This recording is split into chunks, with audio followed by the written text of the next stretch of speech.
kajian kita terkait dengan kejahatan terhadap subjek hukum. Pada kesempatan hari ini, saya akan menjelaskan terkait dengan penganiayaan berencana, kemudian penganiayaan berat, kemudian penganiayaan berat dan berencana, serta penganiayaan ringan yang diatur di dalam KUHP tahun 2023. Secara umum memang banyak persamaan daripada perbedaannya antara ketentuan penganiayaan sebagaimana diatur di dalam KUHP tahun 1946 dengan KUHP tahun 2023. Namun demikian perbedaan-perbedaan pokok harus kita pahami agar dapat mengikuti perkembangan pemikiran dari legislator dan juga nanti terkait dengan penegakan hukum. Sebagaimana yang sudah saya sampaikan kemarin, ternyata ada perbedaan antara pengertian penganiayaan dalam bentuk pokok, sebagaimana diatur di dalam KUHP 1946 dengan di KUHP tahun 2023. Kalau di dalam KUHP 1946 itu penganiayaan itu dititik beratkan pada satu perbuatan fisik yang mengakibatkan luka secara fisik atau perasaan tidak enak.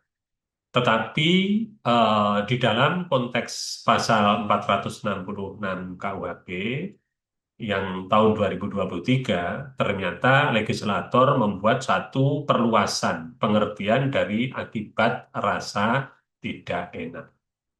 Jadi apabila ada korban tindak pidana yang dia itu mengalami stres atau mungkin depresi yang diakibatkan oleh satu perbuatan yang dilakukan secara sengaja dan tanpa hak oleh seseorang pada orang lain, itu pun dapat dikategorikan sebagai satu perbuatan tindak pidana penganiayaan. Kalau memang di dalam undang-undang tentang penghapusan kekerasan dalam rumah tangga itu sudah jelas itu termasuk dalam eh, tindak pidana kekerasan psikis. Namun jika tidak ada hubungan antara pelaku dan korban eh, sebuah kekerabatan, hubungan keluarga, maka tidak dapat digunakan undang-undang PKDRT. Makanya kemudian nanti kalau sudah masuk pada bulan Januari tanggal 2 KUHP yang baru diberlakukan, maka bisa digunakan pasal penganiayaan.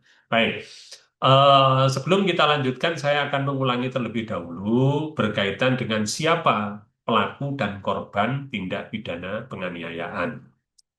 Secara teoritik itu sebenarnya pelaku atau subjek hukum itu ya, jadi subjek hukum pidana itu bisa dua ya. Yang pertama adalah orang perseorangan manusia, kemudian yang kedua adalah korporasi. Banyak tindak pidana korporasi yang diatur di dalam hukum pidana di Indonesia. Misalnya diatur di dalam Undang-Undang Nomor 17 tahun 2023 tentang kesehatan, kemudian juga dalam Undang-Undang Perlindungan dan Pengelolaan Lingkungan Hidup, atau mungkin juga di dalam undang-undang yang lain yang juga melibatkan korporasi, termasuk juga di dalam Undang-Undang Tindak Pidana Korupsi.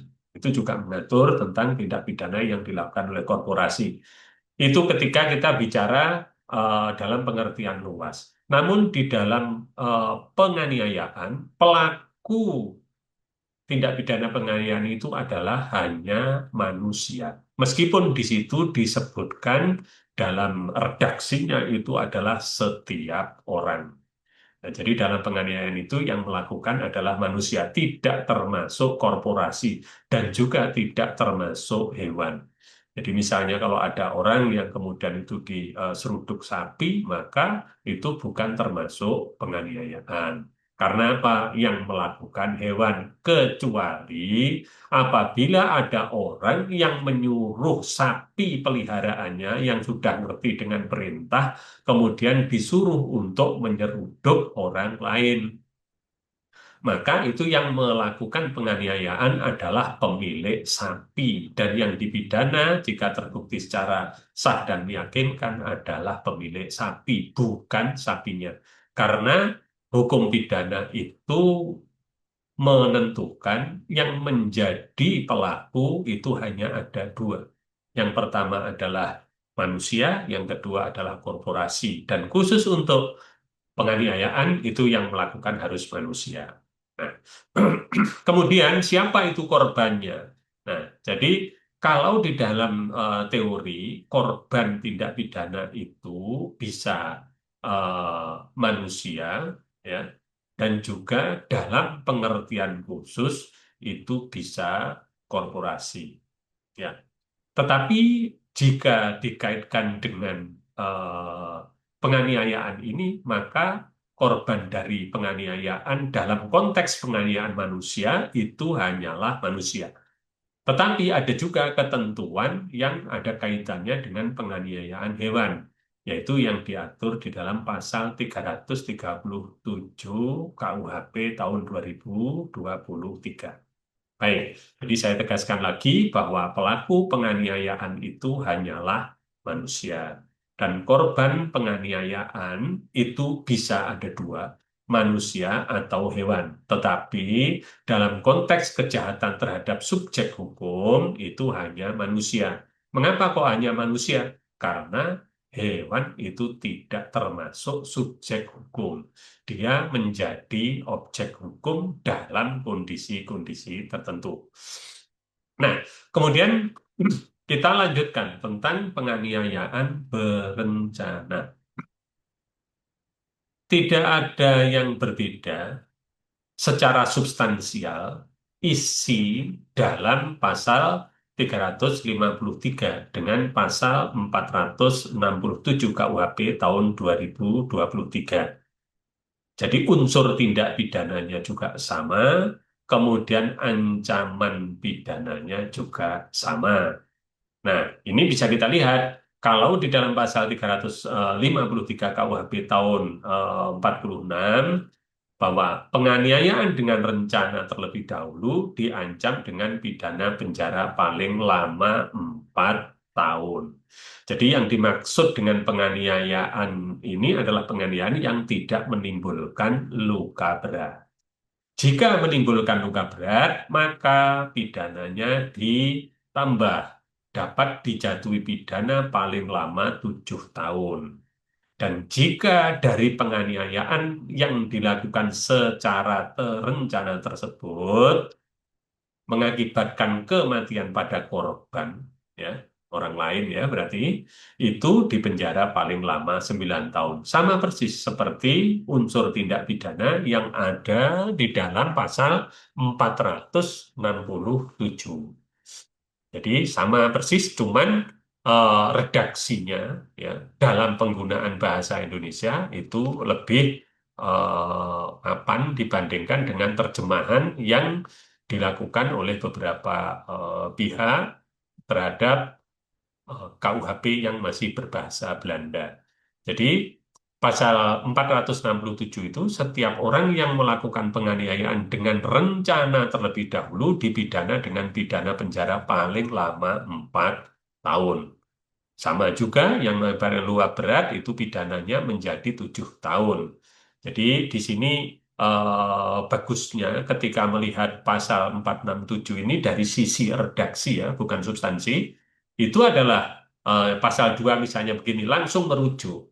Jika perbuatan sebagaimana dimaksud pada ayat 1 mengakibatkan luka berat, dipidana dengan pidana penjara paling lama 7 tahun. Ini berbeda dengan redaksi di dalam KUHP terjemahan ini.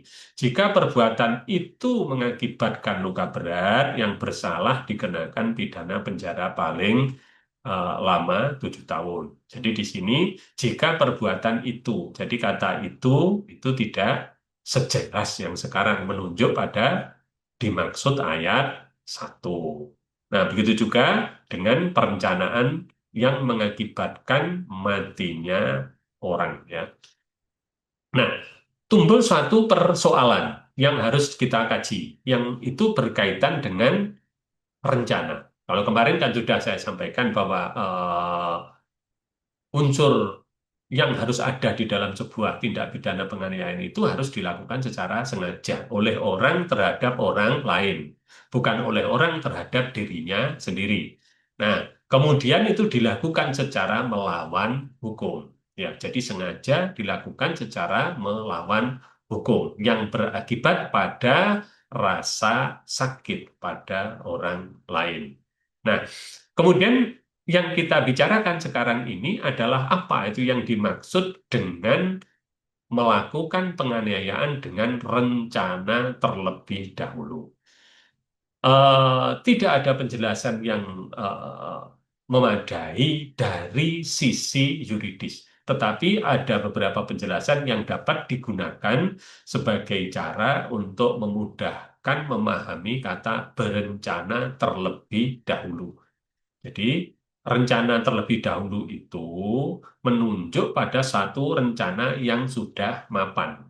Maka kemudian R. Susilo membuat satu pendapat bahwa jika dalam tindak pidana yang di situ dicantumkan kata rencana terlebih dahulu, maka perlu diperhatikan antara timbulnya maksud akan melakukan pembunuhan, jika itu pembunuhan, kemudian kalau itu penganiayaan juga masuk penganiayaan, dengan pelaksanaan itu masih ada waktu yang cukup bagi calon pelaku, ya, yang pada saat itu sudah jadi pelaku ya, pada pembuat tenang untuk memikirkan bagaimana sebaiknya tindak pidana itu dilakukan, misalnya dengan penganiayaan atau dengan pembunuhan atau dalam kaitannya dengan tindak pidana yang lain.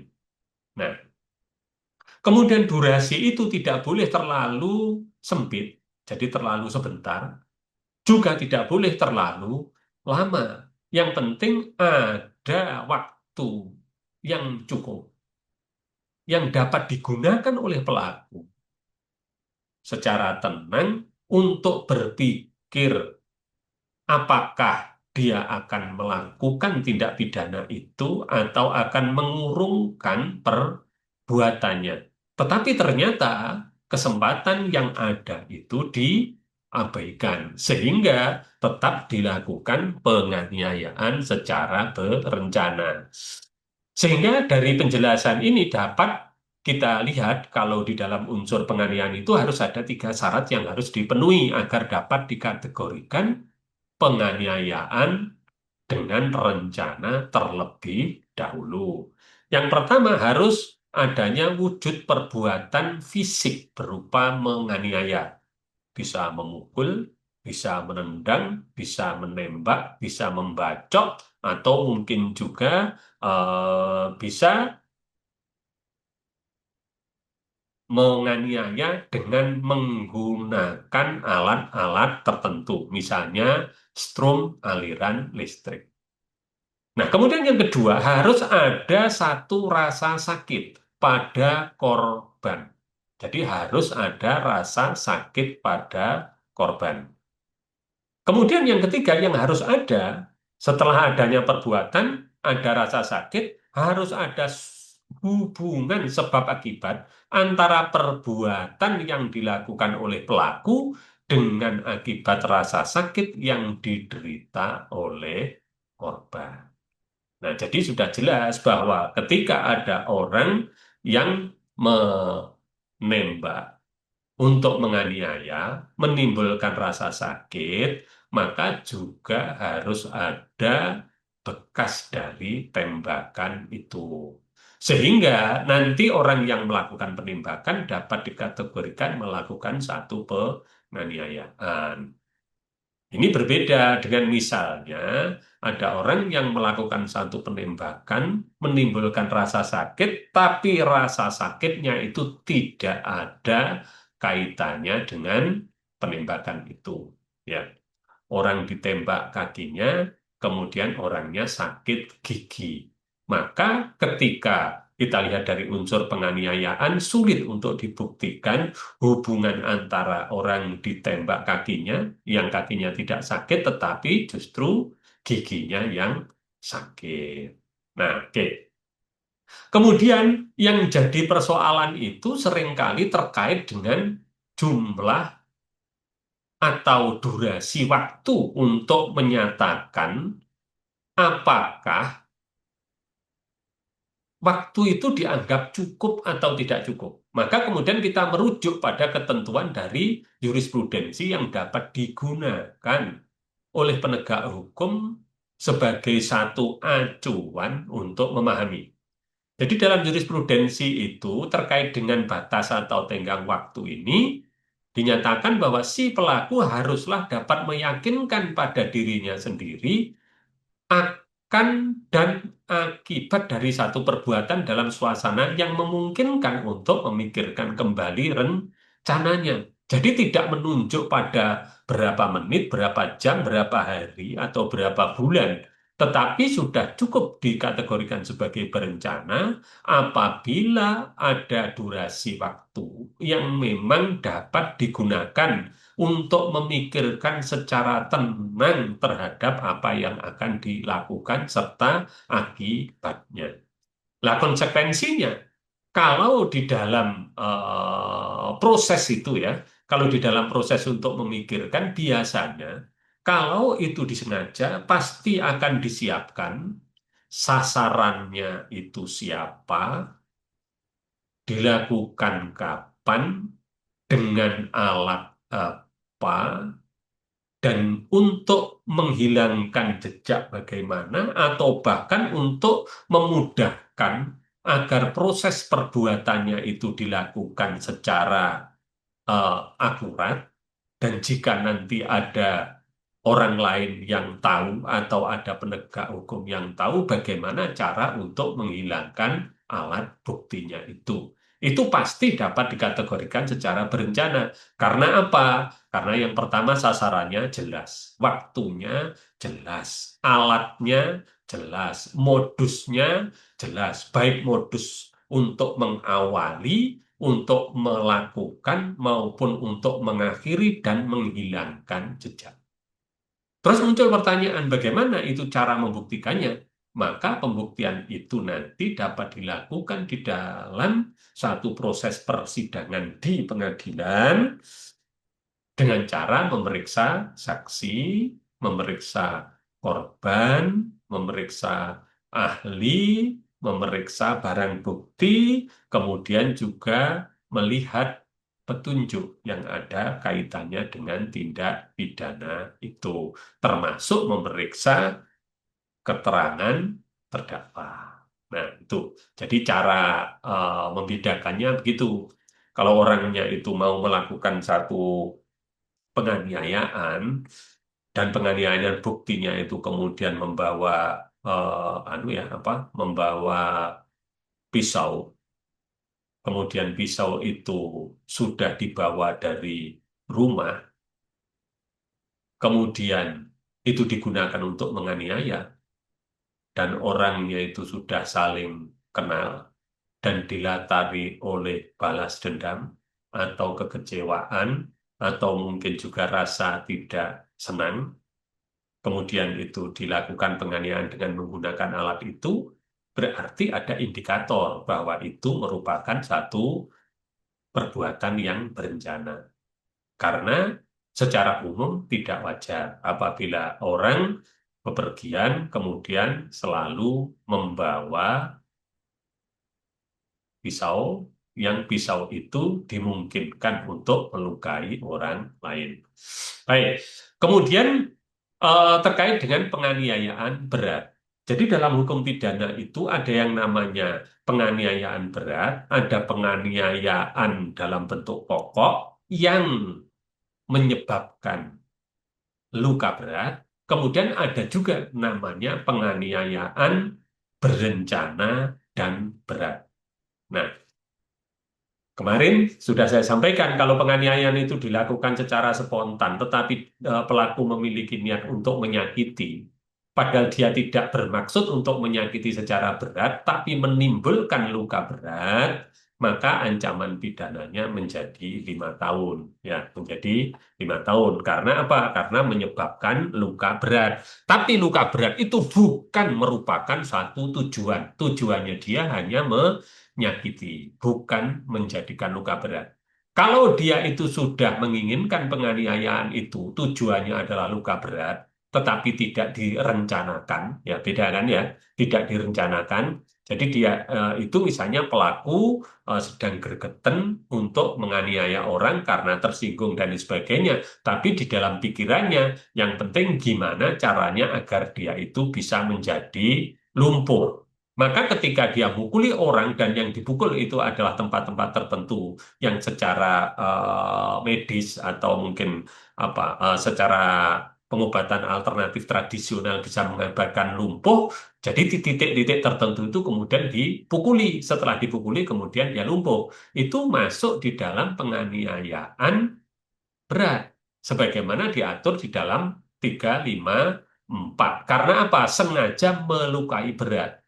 Jadi bukan sengaja melukai, tetapi melukai berat. Kriterianya melukai berat atau luka berat seperti yang sudah kemarin sudah saya sampaikan, nanti juga tetap mengacu pada ketentuan 155 KUHP tahun 2023. Kemudian kalau kaitannya dengan karena kealpaannya tenaga medis atau tenaga medis atau tenaga kesehatan mengakibatkan luka berat pada pasien melalui tindakan medis ya dalam Undang-Undang Nomor 17 Tahun 2023 itu di dalam penjelasannya itu luka berat termasuk juga yang mengakibatkan disabilitas ya.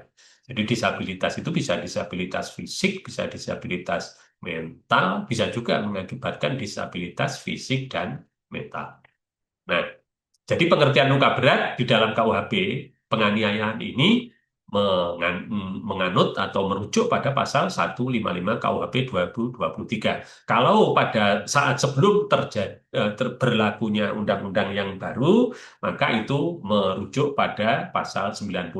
Titik beda yang menonjol itu adalah pada bagian rusaknya fungsi reproduksi. Karena kalau di dalam KUHP yang lama tahun 1946 itu tidak diatur tentang rusaknya fungsi reproduksi termasuk dalam pengertian luka berat.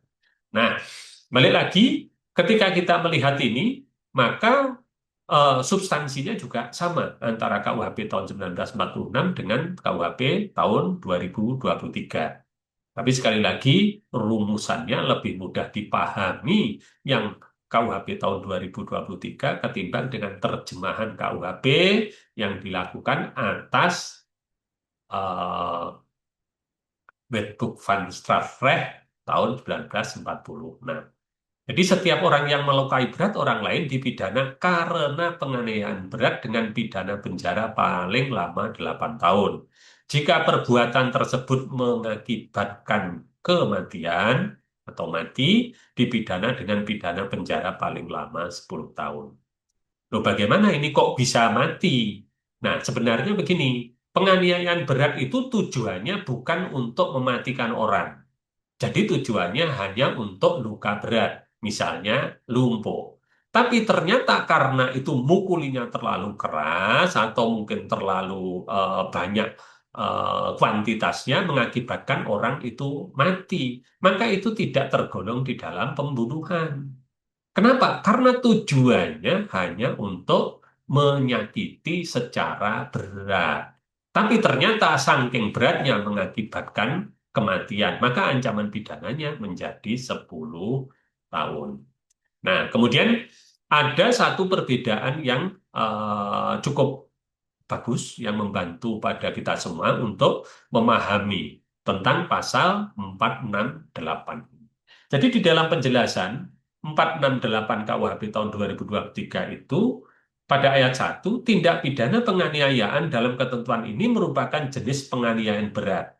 Di samping penganiayaan dalam arti umum dan penganiayaan ringan. maksudnya penganiayaan dalam arti umum itu adalah penganiayaan sebagaimana dimaksud di dalam pasal 466 tentang penganiayaan dalam bentuk pokok atau penganiayaan biasa. Dan juga tidak termasuk di dalam penganiayaan sebagaimana diatur dalam 470, yaitu penganiayaan ringan.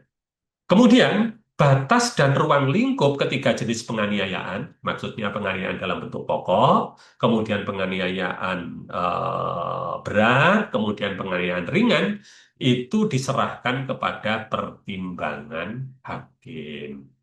Nah, jadi ini merupakan satu hal yang cukup cukup progresif ketika hakim juga memiliki satu kewenangan yang lebih untuk menerjemahkan hasil dari pemeriksaan dan juga dakwaan yang sudah disampaikan oleh penuntut umum. Baik, kemudian kita lanjutkan lagi terkait dengan penganiayaan berat dan berencana. Sebenarnya penganiayaan berat dan berencana ini seperti gabungan antara penganiayaan berat dan penganiayaan berencana. Kalau penganiayaan berat tadi adalah tujuannya melukai orang lain agar dia mengalami luka berat, sedangkan berencana adalah melakukan upaya untuk menganiaya tetapi direncanakan terlebih dahulu. Tidak semua penganiayaan berat itu direncanakan. Ya, tidak semua penganiayaan berat itu direncanakan. Kemudian juga tidak semua penganiayaan berencana itu mengakibatkan luka berat. Ini penting untuk dipahami. Ketika kita lihat bandingkan antara pasal 355 KUHP tahun 1946 dengan pasal 469 KUHP tahun 2023, secara substansi tidak ada bedanya. Unsur tindak pidananya juga sama, ya.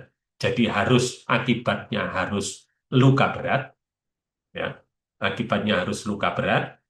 Kemudian juga harus direncanakan terlebih dahulu. Ya, akibatnya harus luka berat. Tapi kalau mati gimana? Masuk dalam kategori yang mengakibatkan kematian. Yang tadi ancamannya adalah 10 tahun. Nah, jadi kalau begitu, pembuktian unsur tindak pidana di dalam penganiayaan berat dan berencana itu yang dibuktikan, beratnya dibuktikan, yaitu dengan menunjuk pada luka, kemudian berencana dengan menunjuk pada perencanaan dan modus. Jadi kedua-duanya ini harus dibuktikan di dalam pengadilan. Nah, jadi jika tindak pidana bagaimana dimaksud pada ayat 1 mengakibatkan matinya orang dipidana dengan pidana penjara paling lama 15 tahun. Sama persis seperti pada ayat 2 KUHP tahun 1946 pasal 355. Baik, kita lanjutkan lagi. Sekarang pada penganiayaan ringan.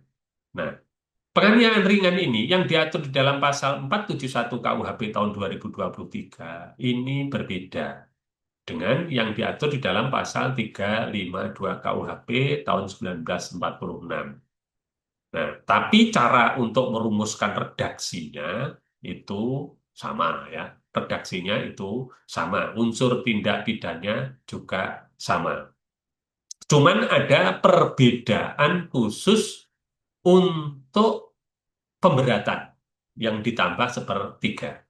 Nah, jadi rumusannya begini.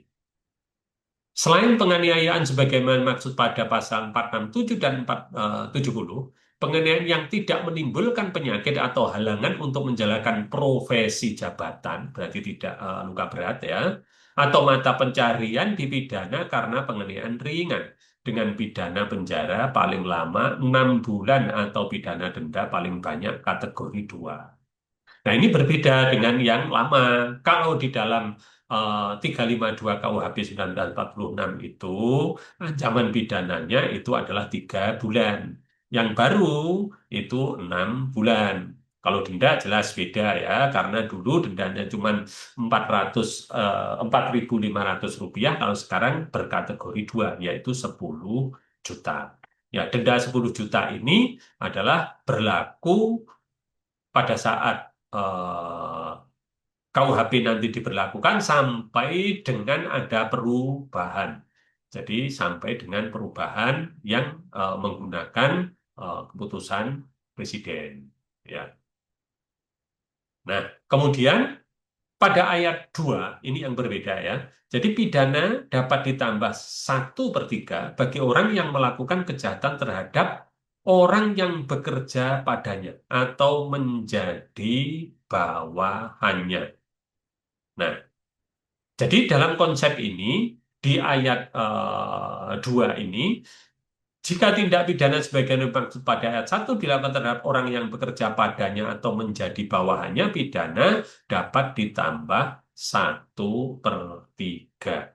Jadi perbedaannya ini hanya terletak pada pada perumusannya yang lebih gampang untuk dipahami karena yang dirujuk itu adalah pada ayat 1. Sedangkan pada terjemahan ini adalah pidana dapat ditambah sepertiga bagi orang yang melakukan kejahatan terhadap ini. Jadi tidak jelas. Kalau ini jelas, yang dirujuk adalah pasal 1. Ya. Ayat 1.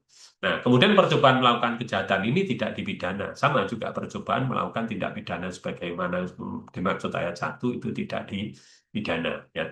Jadi seperti kemarin yang saya sampaikan, satu percobaan tindak pidana penganiayaan itu tidak dapat dipidana, yaitu pada penganiayaan yang dalam bentuk pokok, ya, dalam bentuk pokok yang ayat 1 dan juga penganiayaan ringan.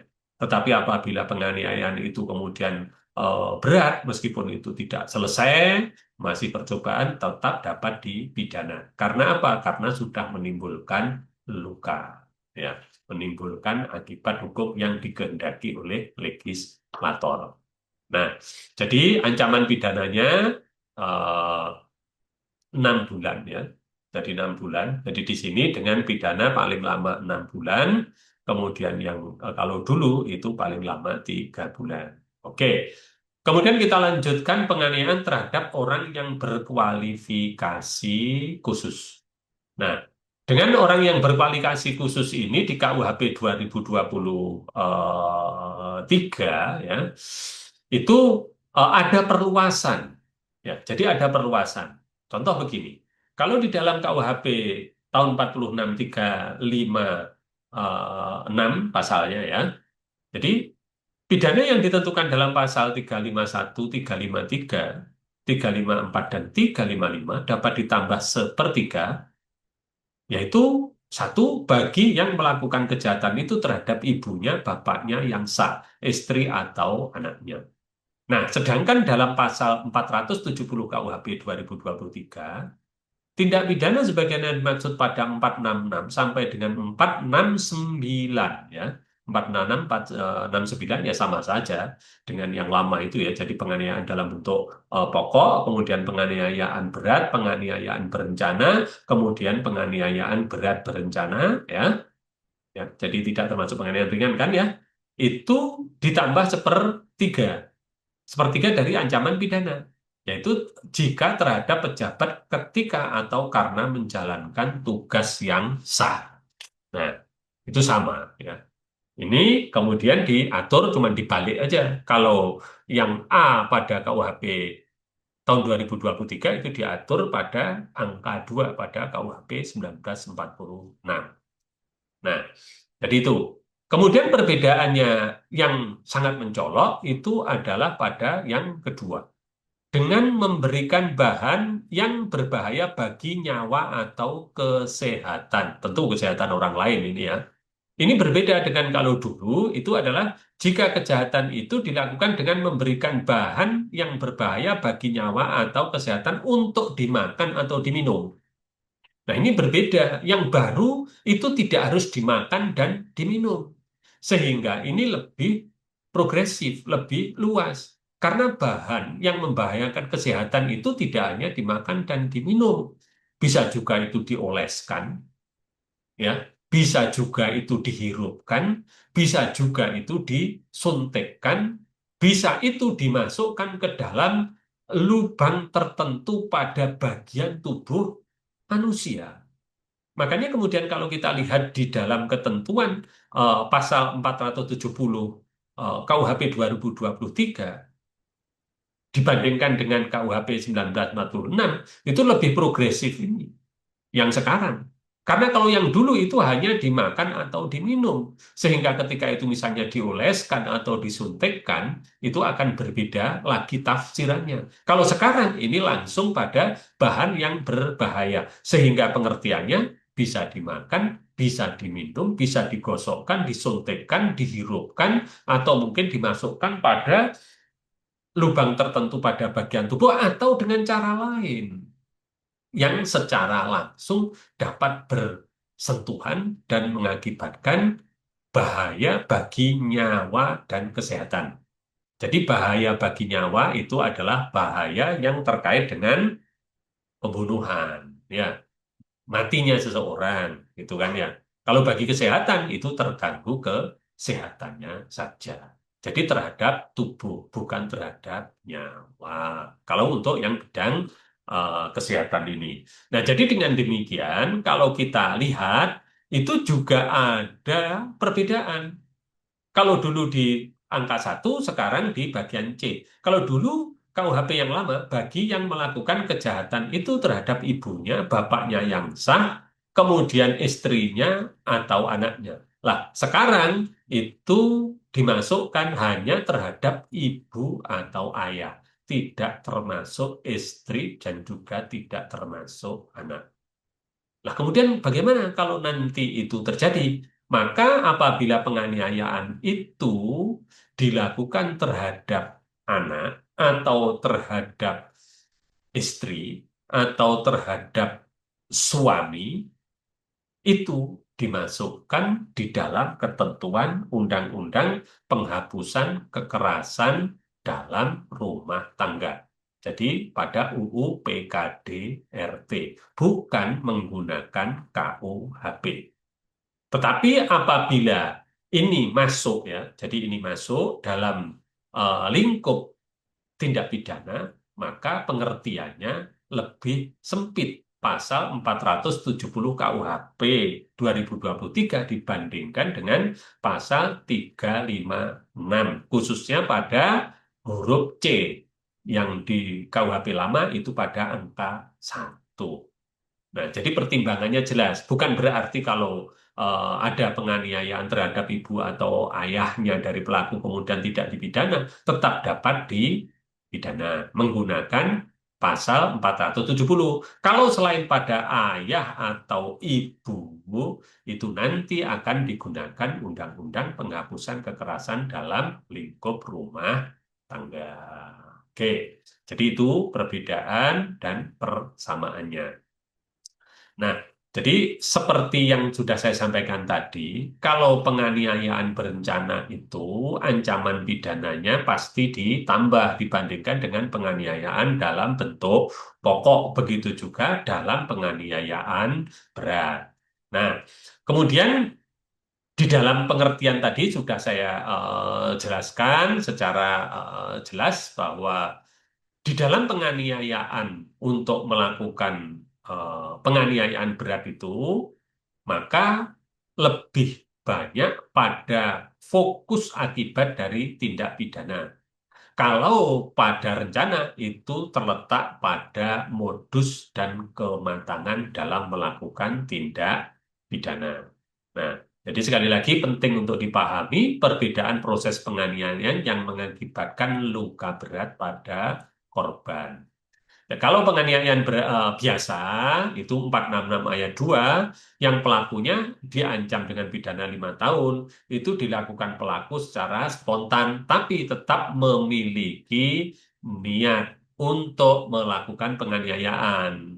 Ya, jadi ada niat menganiaya tetapi tidak ada niat melakukan luka berat. Kemudian kalau penganiayaan berencana itu memang dia memiliki rencana untuk menyiapkan alat, modus termasuk cara menghilangkan jejak kejahatan. Sedangkan penganiayaan berat itu tujuannya adalah memang menganiaya berat. Tetapi ada kemungkinan juga karena penganiayaan berat itu mengakibatkan orang mati. Kemudian juga kalau yang paling berat itu adalah penganiayaan berat dan berencana. Ya, 469 itu kan ya. Ini kriterianya yang pasti harus ada niat dan tujuan menganiaya berat. Dan semua alat modus sudah direncanakan secara matang dalam waktu yang relatif lama. Oke. Dengan demikian, maka bisa kita pahami bahwa penganiayaan-penganiayaan di dalam hukum pidana itu pada umumnya adalah dapat dipidana. Kecuali percobaan itu tidak dapat dipidana. Tetapi percobaannya itu hanya pada tindak pidana yang diatur dalam pasal 466, kemudian juga pada penganiayaan ringan. Ya. Jadi dengan memahami apa itu tentang penganiayaan dalam bentuk pokok, penganiayaan berencana, penganiayaan berat berencana, penganiayaan ringan, dan penganiayaan pada orang yang mempunyai kualifikasi khusus. Tadi sudah saya jelaskan perbedaan dan persamaannya, berarti kita akan mudah untuk menerapkan KUHP yang baru. Jadi saya simpulkan secara umum ada banyak persamaan, namun juga ada banyak perbedaan. Baik itu unsur tindak pidananya, modusnya, sampai dengan ancaman pidananya.